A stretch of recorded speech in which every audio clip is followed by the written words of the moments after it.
E Jango vacilava em cumprir este programa ou não. Mas o movimento operário não queria saber. Organizou o CGT, a UNE se fortaleceu, as organizações de esquerda se fortaleceram. E o que acontece? E do Partidão ir para frente, o Partidão vai com o Jango, concilia. E aí é o segundo episódio que o Partidão, na vacilação, que podia levar o país para uma situação diferente, revolucionária, como não fez em 30, não faz de novo agora. Para buscar a sua legalidade, o Partido Comunista concilia, achando que é possível fazer uma aliança com setores do Exército Brasileiro e setores da burguesia nacional para a sua legalização e achando que é possível, via processo eleitoral, continuar o programa das reformas de base.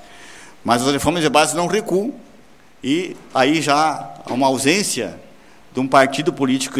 O PTB, que tinha um setor muito radical e de esquerda, mas é um partido muito dividido, e aí tem a influência eleitoral no PTB, que não tinha no início, lá de 45 até final da década de 50, em 62 o PTB elege quase 100 parlamentares.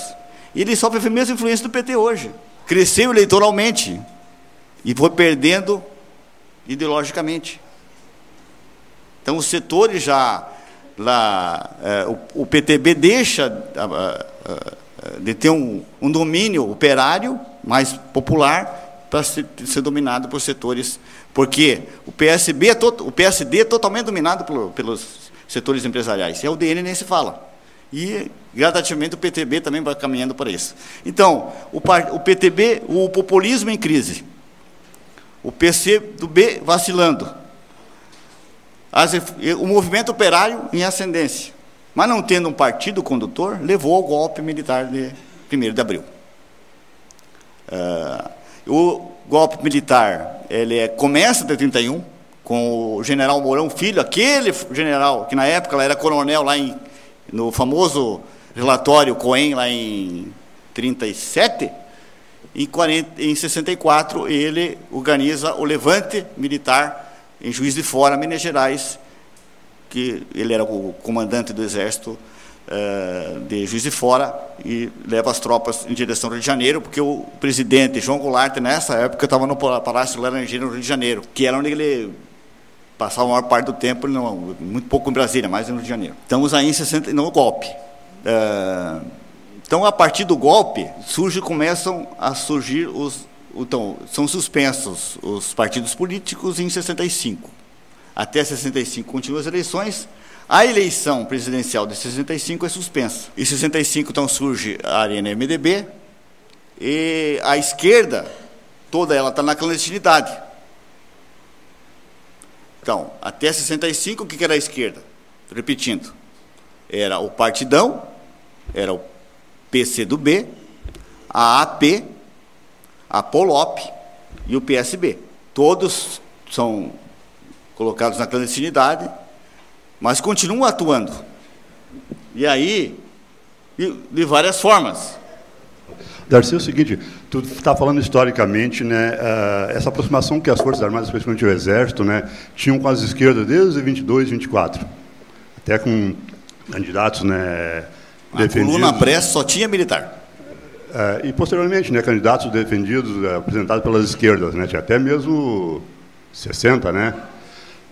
E como se deu, na verdade, então, essa ida das Forças Armadas para a direita no golpe de 64? Por que, uma vez que eles já tinham, na verdade, que eu saiba, estudos, né, políticos, né, eles tinham formações políticas, né, estudos sobre problemas brasileiros, conhecendo realmente os problemas, né, as necessidades que tinham, mas por que eles acabaram indo para a direita e defendendo justamente um regime que, bom, depois a gente conhece o resultado que deu, né, tia? Mas por que essa guinada para a direita tão violenta? Tu viu falar na Escola Superior de Guerra? Força Armada, em princípio, existe para fazer guerra. Não tendo guerra, tem que arrumar alguma coisa. Como existia sempre a esquerda teve muita força dentro, o Partido Comunista sempre teve uma força dentro das Forças Armadas, Aí, na crise pós-guerra, da Segunda Guerra Mundial, se cria no Brasil a ESG, já no governo Dutra, a Escola Superior de Guerra. Então, todos os militares passam a ser formados pela Escola Superior de Guerra, que é uma extensão da escola das Forças Americanas. Então, eles são doutrinados pela escola americana. Então, gradativamente, a partir da Escola Superior de Guerra, então é onde se forma o Golbery, é um dos organizadores da escola Golbery. Depois nós vamos ver quem é o Golbery. Tem que ver os historiadores aí. É isso? A influência principal está na Escola Superior de Guerra, que ela vai exercer, que é a doutrina predominante nas Forças Armadas hoje, né? Toda a doutrina predominante dentro das Forças Armadas, na Marinha, Exército, né, é a escola americana. Então, o que a esquerda faz? Está clandestina. O Brasil é governado pelos militares. Os militares dão golpe dentro do golpe. Eles excluem, inclusive, os militares e a UDN do governo. O Carlos Lacerda, que era o principal conspirador na história brasileira, porque, vamos lembrar, que existia a possibilidade de ter eleições em 65. O golpe foi em 64. O Castelo Branco, quando assumiu, ele não mudou o calendário eleitoral, e nem os partidos. Os partidos são suspensos só em 65. O Carlos Lacerda era um potencial candidato, o Juscelino era um potencial candidato. Então, começam os presidentes militares a governarem por decreto, por atos institucionais. O ato 1 já declara caça 101 líderes políticos. E o AI2 suspende todos os partidos políticos. No Brasil, no período, vão ser 17 atos institucionais. Os atos institucionais, além dos atos, depois tinha os atos complementares. Vamos supor que um paralelo, o ato institucional é a lei. Depois, os atos complementares são os decretos, que iam organizando como é que funcionava a repressão. E o mais famoso é o AI-5, que é o ato que suprime todas as liberdades. Aí não tem uma liberdade para ninguém. Então, em 65, suspende os direitos políticos e caça, inclusive, os apoiadores do Olímpio Mourão Filho, que era o principal articulador do movimento militar, também é caçado pelo próprio regime militar. E a esquerda, também ela não consegue ter uma expressão pública.